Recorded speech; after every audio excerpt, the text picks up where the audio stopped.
Hello class, आज का topic start करने से पहले एक छोटी सी एक्टिविटी करते हैं। मैं आपको कुछ चीज़ें इमेजिन करने को बोलूँगा, आपको वो चीज़ें ध्यान से सुननी है और उन्हें इमेजिन करना है। अगर आप जो ये एक्टिविटी अच्छे से फील कर पाओगे तभी आपको आज का टॉपिक समझने में मज़ा आएगा। चलिए शुरू करते हैं। सबसे पहले आपको इमेजिन करना है कि एक फैमिली है। एक फैमिली में दो सीनियर सिटीजन हैं, एक हस्बैंड एक वाइफ है। उन हस्बैंड वाइफ के टोटल 4 बेटे हैं। चारों बेटे मैरिड हैं। अब जो चारों बेटे मैरिड हैं उनके फर्दर 2-2 बच्चे हैं। आपको टोटल काउंट नहीं करना कितने बच्चे हैं या कितने लोग हैं इस फैमिली में, भूल जाइए। सिर्फ आप इतना समझिए कि ओवरऑल एक मेजर सेट ऑफ पेरेंट्स है, मदर एंड फादर, उनके आगे 4 बेटे हैं, ठीक है, जो मैरिड हैं, और उन मैरिड बच्चों के आगे 2-2 बच्चे हैं, ठीक है। तो जितने भी ये लोग मैंने अभी आपको बताए, मान लीजिए कि ये पूरा का पूरा एक जॉइंट फैमिली है। अब जो ये जॉइंट फैमिली है इसको मैं कह सकता हूं कि ये एक सेट है, ठीक है, एक सेट है, सेट ऑफ मेंबर्स है। ये पूरी फैमिली जो है एक सेट है।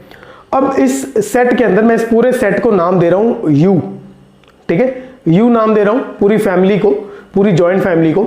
अब इसी फैमिली के अंदर आप इमेजिन कीजिए जो बच्चे थे, मतलब जो सेकंड जनरेशन है, जो टॉप जनरेशन है, सबसे बड़े हैं, उनके बाद जो पेरेंट्स हैं, जो टोटल आगे 4 फैमिलीज हैं, उनको मैं नाम दे रहा हूं ए। सबसे बड़ा बेटा है ए, फिर सेकंड बी जो उससे छोटा है, देन सी जो उससे छोटा है, देन डी। तो टोटल उनके 4 बेटे हैं, ए बी सी डी। ए की अलग फैमिली है, बी की अलग फैमिली है, सी की अलग फैमिली है, डी की अलग फैमिली है, ठीक है। तो अब यहां पे जो ए है ये अपने आप में एक सेट है। क्यों? क्योंकि ए जो पर्सन है ये मैरिड है, इसके 2 बच्चे हैं, तो ये भी तो अपने आप में एक फैमिली है, ठीक है। इसे हम रियल लाइफ में न्यूक्लियर फैमिली बोलते हैं। सिमिलरली बी भी अपने आप में एक फैमिली है, क्योंकि बी भी मैरिड है, उनके भी 2 बच्चे हैं। Similarly C, similarly D. तो ए बी सी डी ये चारों भी अपने आप में एक सेट है, ठीक है। चीजें फील कर पा रहे हो तो आगे आगे आपको बात समझ में आनी शुरू हो जाएगी कि मैं क्या कह रहा हूं और क्यों कह रहा हूं। आते हैं आज के कॉन्सेप्ट के ऊपर। इसी एग्जांपल पे फिर से वापस आएंगे। पहले कॉन्सेप्ट समझते हैं। कॉन्सेप्ट क्या है? कॉन्सेप्ट है हमारा सबसेट। कॉन्सेप्ट है हमारा सबसेट। सबसेट क्या कहता है? कहता एक सेट, देखो नाम में लिखा हुआ है सेट है, मतलब कोई स्पेशल टाइप का सेट होगा पक्का, ठीक है। पर देखते हैं क्या स्पेशलिटी है, किस टाइप की स्पेशलिटी होगी जिसे हम सबसेट बोलेंगे। कहता अब आपको एक ऐसा subset, if every element of set A is present in set B then set A is known as subset of set B. बात समझ में आई तो ठीक है, नहीं तो फिर वापस उसी एग्जांपल पे जाते हैं। अब अगर मैं कहता हूं आप जो बड़ी फैमिली है पूरी यू, उसमें से एक सेट उठाओ ए। जो ए फैमिली है, एक मेंबर है, उनकी वाइफ है, 2 बच्चे हैं, ये 4 मेंबर है। अगर मैं तुमसे पूछूं क्या ये चारों के चारों मेंबर फैमिली यू के मेंबर हैं? ध्यान से सोचिए, जो फैमिली ए के मेंबर है, ए की वाइफ, ए के 2 बच्चे, क्या ये फैमिली यू के भी मेंबर है? तो आंसर होगा यस, ठीक है। तो मैं कह सकता हूं every member of set A belongs to the set U, ठीक है। जैसे यहां पे लिखा हुआ है every element of set A is present in set B, similarly every element of set A is present in set U। तो मैं क्या कहूंगा?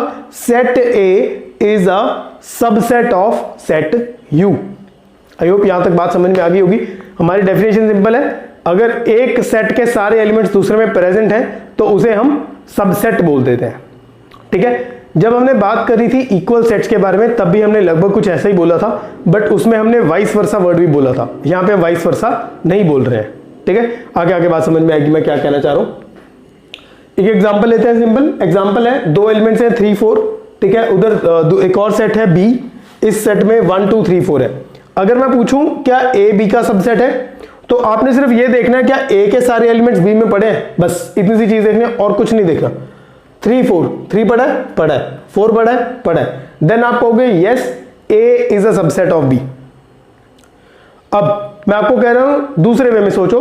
अब सोचो क्या बी ए का सबसेट है? बी ए का सबसेट है। क्या बी के सारे मेंबर्स ए में पड़े? बी के सारे मेंबर्स ए में, 1 ए में नहीं पड़ा, ठीक है। अगर एक भी एलिमेंट ऐसा मिल जाए जो दूसरे सेट में प्रेजेंट नहीं है, उसके आगे आपको सोचना ही नहीं है, आप सिंपली कह दोगे B is not subset of A. तो इस केस में मैं कहूंगा A is a subset of B, ये सबसेट की रिप्रेजेंटेशन है, but B is not subset of A, B A का सबसेट नहीं है, ये नॉट सबसेट का रिप्रेजेंटेशन है। आई होप यहां तक बात समझ में आ गई होगी। आगे चलते हैं, कुछ एग्जांपल्स हैं मेरे सामने लिखी हुई हैं, इसी एग्जांपल्स को समझते हैं। एग्जांपल्स को समझने से पहले एक बार रिप्रेजेंटेशन जो मैं आपको ऑलरेडी दिखा चुका हूं, इसको दो वेज आपको दिखाई देंगे बुक्स में, आप देखोगे ए सबसेट और इक्वल टू बी, ठीक है, और ए सबसेट ऑफ बी, ठीक है। अभी ऐसा क्यों है, दो अलग अलग क्यों है, ये आगे आगे आपको चैप्टर में समझ में आ जाएगा, कुछ ज्यादा मुश्किल नहीं है। सबसे पहले देखते हैं कि मैंने कुछ 4 एग्जांपल्स लिख रखी हैं, आपको देखना है कि इनमें से क्या यहां पे मैं कह सकता हूं कि जो फर्स्ट पहले सेट लिखा हुआ है क्या वो दूसरे सेट का सबसेट है। उसके लिए आपको बस डेफिनेशन पे फोकस करना है। 472 इज अ सबसेट ऑफ 72145, क्या ये सेट इसका सबसेट है? तो चेक क्या करना है, क्या इसके सारे एलिमेंट्स इसमें प्रेजेंट हैं? देख लेते हैं। 4 यहां पे प्रेजेंट है, 7 यहां पे प्रेजेंट है, 2 यहां पे प्रेजेंट है, इसके तीनों एलिमेंट्स यहां पड़े, मुझे नहीं फर्क पड़ता इसमें और कौन से एलिमेंट्स पड़े, आई डोंट केयर, मैं सिंपली इसको सबसेट कह दूंगा, ठीक है। ये सी जैसा दिखता है साइन, बट इसे हम सबसेट बोलते हैं। अभी देखते हैं दूसरी एग्जांपल, 1 2 3 4 2 3 4 5 6। क्या देखो 1 यहां पे पड़ा है, अरे नहीं 1 ही एलिमेंट नहीं, कोई भी एलिमेंट अगर मिसिंग हो जाए, एक सिंगल एलिमेंट भी मिस हो जाए तो हम उसे कह देते हैं ये सबसेट नहीं होगा।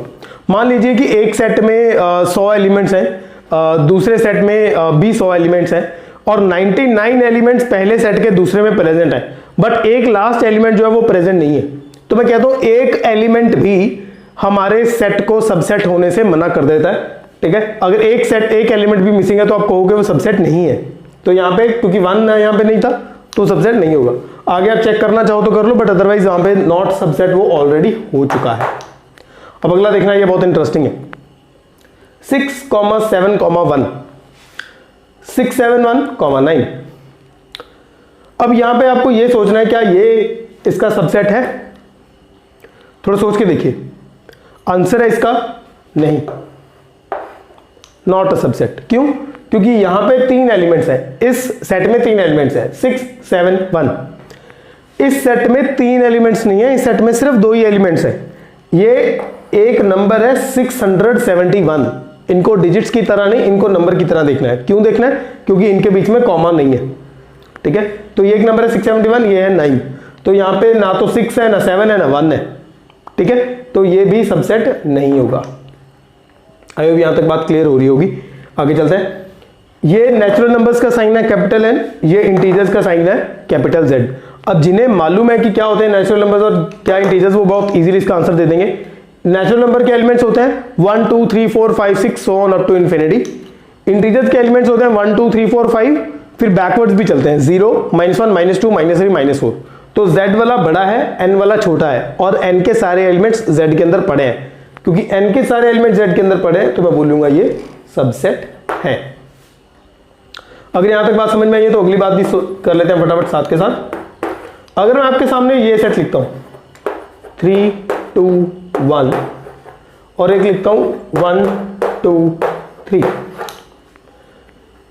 तो डेफिनेशन पे चलते हैं। क्या सिंपल सी डेफिनेशन थी, क्या इसके 3 एलिमेंट्स यहां पड़े 3 इधर पड़ा है, 2 इधर पड़ा है, 1 इधर पड़ा है, तो है बिल्कुल सबसेट है, ठीक है। तो यहां से मैं सिंपली कह सकता हूं कि ये वाला सेट जो है वो इस सेट का सबसेट है। अब देखते हैं कुछ रिजल्ट्स जो है जो सबसेट से रिलेटेड है। सबसे पहले देखते हैं every set is a subset of itself. हर एक सेट खुद का सबसेट होता है। ये चीजें तभी समझ में आएंगी अगर थोड़ा फील करने की कोशिश करोगे। अगर एक मेरे पास सेट है 1 2 3, ठीक है, क्या ये सेट अपने आप का सबसेट है?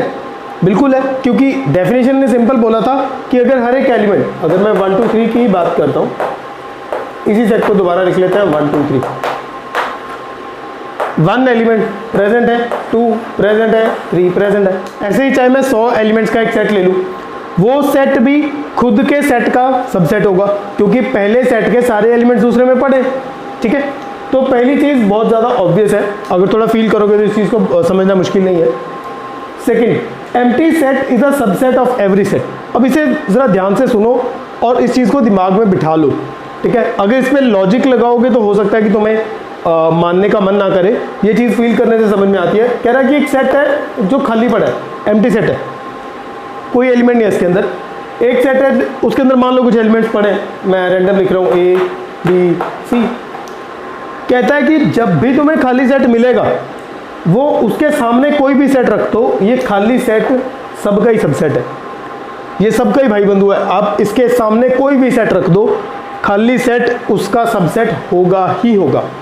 तो ये चीज़ दिमाग के साथ बांध लो कि जब भी कोई खाली सेट दिखेगा वो हर एक सेट का सबसेट होगा। या फिर मैं इसे ऐसा बोलूं कि मैं आपके सामने दुनिया का कोई भी सेट ला के रख दूं और मुझे बोलूं कि यार इसका कोई एक सबसेट बता दूं, तो आप बेझिझक हो के एम्प्टी सेट यानी फाई बोल सकते हो, क्योंकि फाई सबका ही सबसेट होता है।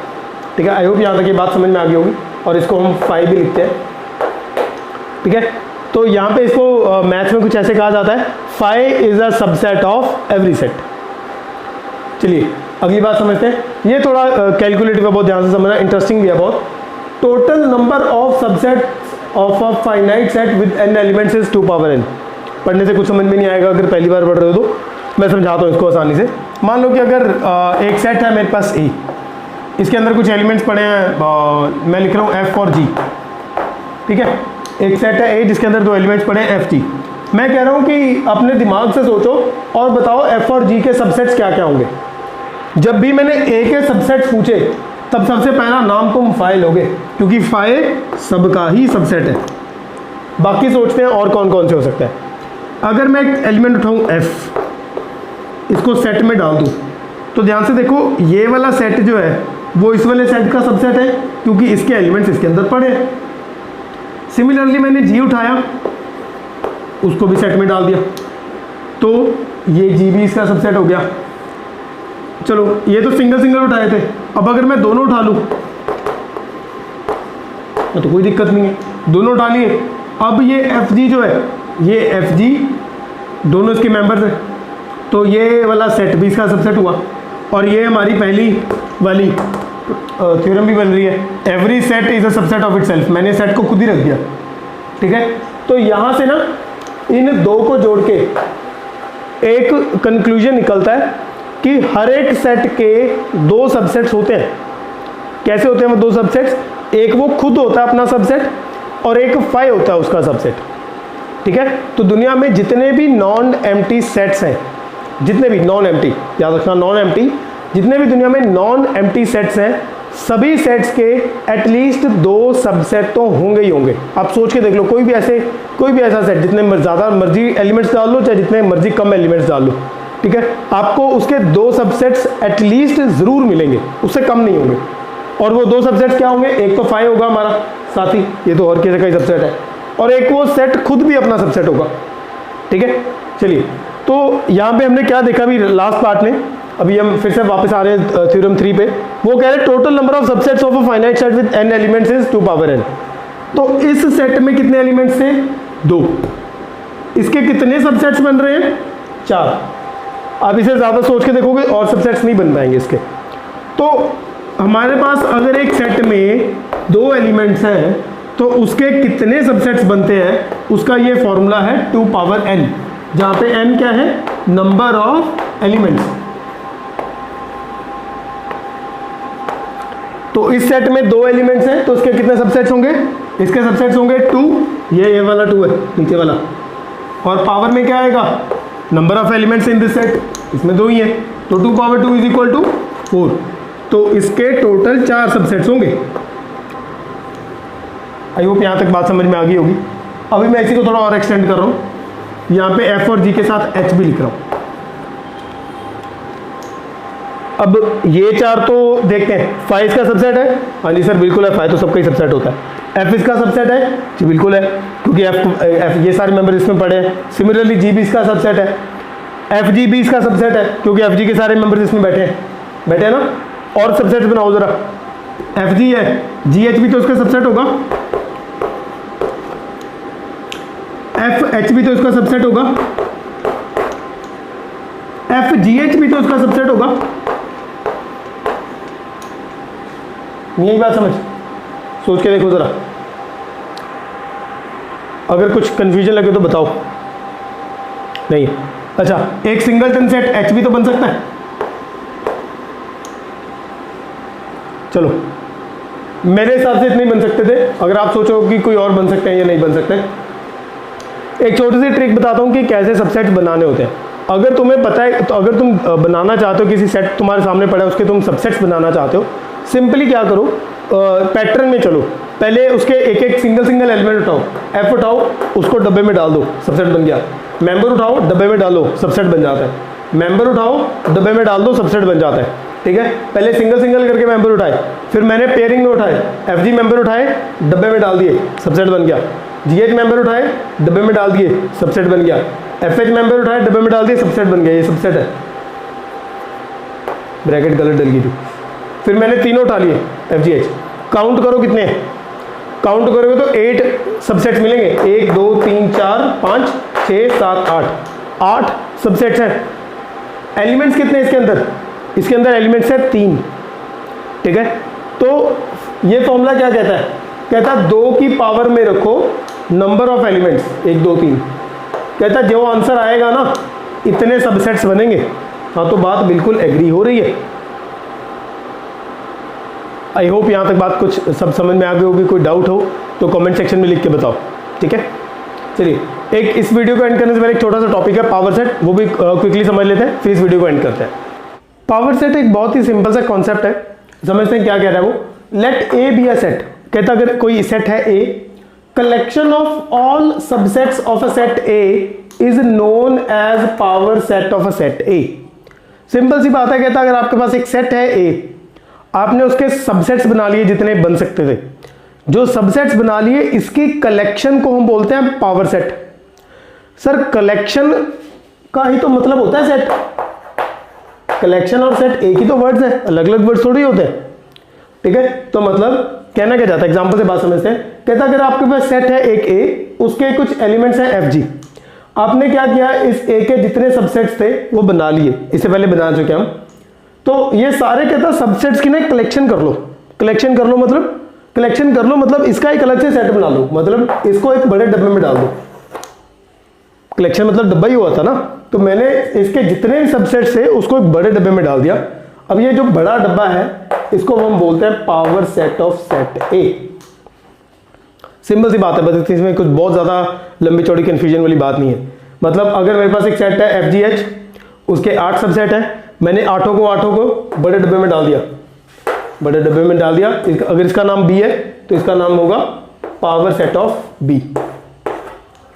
ठीक है, सिमिलरली अगर मेरे पास सी एक सेट है, सिंगलटन सेट है एफ, इसका सबसेट अगर सबसेट बनाने जाओ तो फाइव तो सबका सबसेट होगा।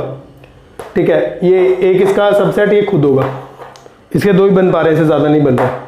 तो मैं क्या कह सकता हूं, तो मैं कह सकता हूं कि अगर मुझे इसका पावर सेट बनाना है तो इसको बड़े डब्बे में डाल दो, तो पावर सेट ऑफ सी बन जाएगा। क्या दिक्कत है, बात आ रही है समझ में ना? कुछ मुश्किल नहीं है, बहुत सिंपल सा कॉन्सेप्ट है। अगर आपने पिछली बात सारी ध्यान से सुनी है तो एक चीज अब आप अपने आप भी सोच सकते हो कि सर आपने कहा था कि इस बी के 2 पावर n सबसेट्स बन सकते हैं, और उन्हीं सबसेट्स को एक डब्बे में डाल दिया तो पावर सेट बन गया। तो यहां से मैं ये कह सकता हूं कि हर एक पावर सेट के कितने एलिमेंट्स होंगे, पावर सेट के अंदर कितने एलिमेंट्स होंगे? पावर सेट के अंदर एलिमेंट्स होते हैं उत्तर जी 2 पावर n, जहां पे n क्या है, number of elements in the set B। बात को ध्यान से समझोगे, अगर फील कर रहे हो सारा ध्यान यहीं पे है, तो आपको ये बात समझ में आ चुकी होगी अपने आप। ठीक है, अगर कोई तुमसे पूछ ले आगे फ्यूचर में कि पावर सेट के अंदर कितने एलिमेंट्स होते हैं, तो उसे पूछो जिसका पावर सेट आप बनाने जा रहे हो उस सेट के अंदर जितने एलिमेंट्स हैं 2 की पावर में वो नंबर रख दो, ये नंबर ऑफ एलिमेंट्स होंगे इस सेट के अंदर। ठीक है, तो चलिए इस वीडियो को इतना ही रखते हैं। अगर आप इस वीडियो में कुछ भी आपको अच्छा समझ में आया हो तो इस वीडियो को लाइक जरूर कीजिएगा। कोई डाउट हो या कोई ऐसा टॉपिक हो जो चाहते हो आपकी मैं एलैबोरेट आपको करके समझाऊं, तो उसके लिए मुझे कमेंट सेक्शन में आप मुझे वो पॉइंट भी बता सकते हैं। पॉइंट कैसे बताएंगे आप मुझे बता दीजिए कि वीडियो के किस मिनट और किस सेकंड पे वो पार्ट मैंने समझाया वो मैं आपको एलैबोरेट करके समझा दूंगा। अगर आपको लगता है ये चैनल आपके लिए या आपके किसी फ्रेंड के लिए ये बेनिफिशियल हो सकता है तो आप इसे सब्सक्राइब भी कीजिए और अपने दोस्तों के साथ शेयर भी कीजिए। चलिए, थैंक यू सो मच, मिलते हैं अगले वीडियो में।